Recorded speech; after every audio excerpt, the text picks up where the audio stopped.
an interesting question about the opportunity cost of not going green. At the moment, armed forces the world over use large amounts of hydrocarbon to power their ground vehicles, to power most of their ships, and of course everything that flies burns aviation fuel, which produces massive carbon footprints.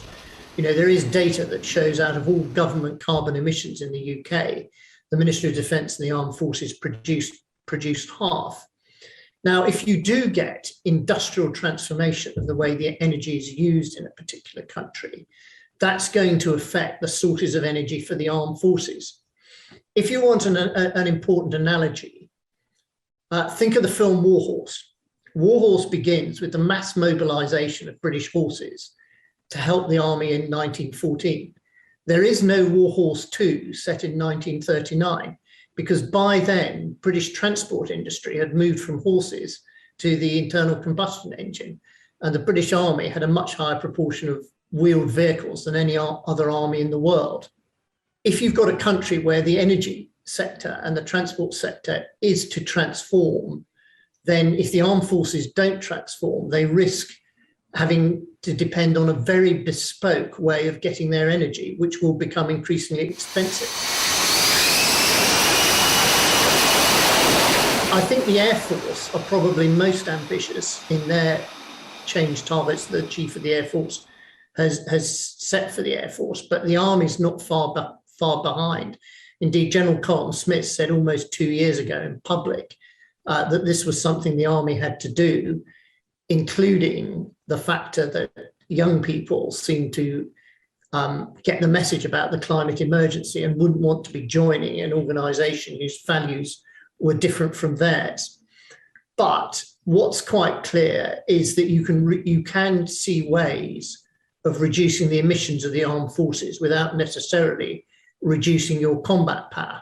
For example, at sea, you could use more nuclear propulsion, which produces much less of a carbon footprint, and nuclear technology keeps advancing. The Royal Navy claims that their latest small vessel is the greenest vessel in the fleet, and that hasn't reduced its effectiveness. If you take the human being out of the platform, be it at sea, on land, and in the air, you immediately make it smaller and lighter, and it's going to use less hydrocarbon fuel.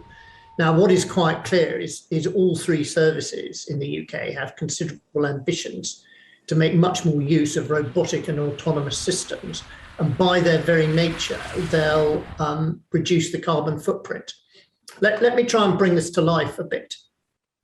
At the moment in the British Army, you've got heavy armoured brigades that are designed to fight other heavy armoured brigades, or indeed, a highly competent, well-equipped enemy.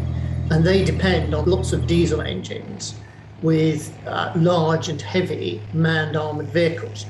Well, if you were able to take the crew out of those vehicles, you could reduce the emissions. You wouldn't necessarily go completely robotic, but you might engage in manned-unmanned teaming.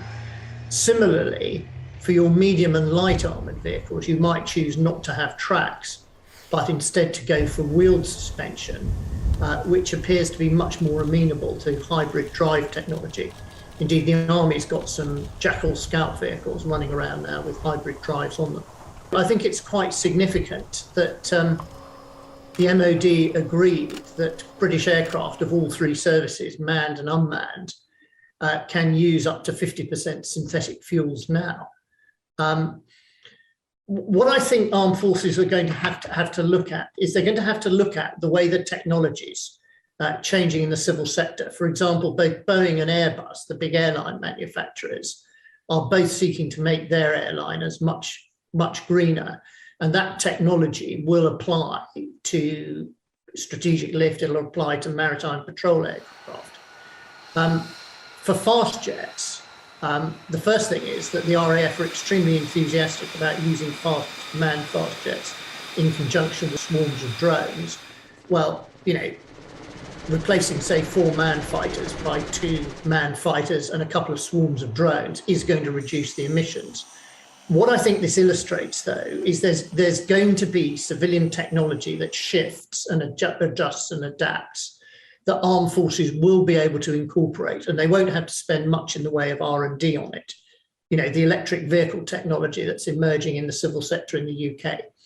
But there will be some areas where civilian industry won't have much to offer, and fast jets is probably one of those. So when it comes to looking at your research and your investment, the military are going to need to spend R&D on those areas of green technology that aren't being supported by civilian industry.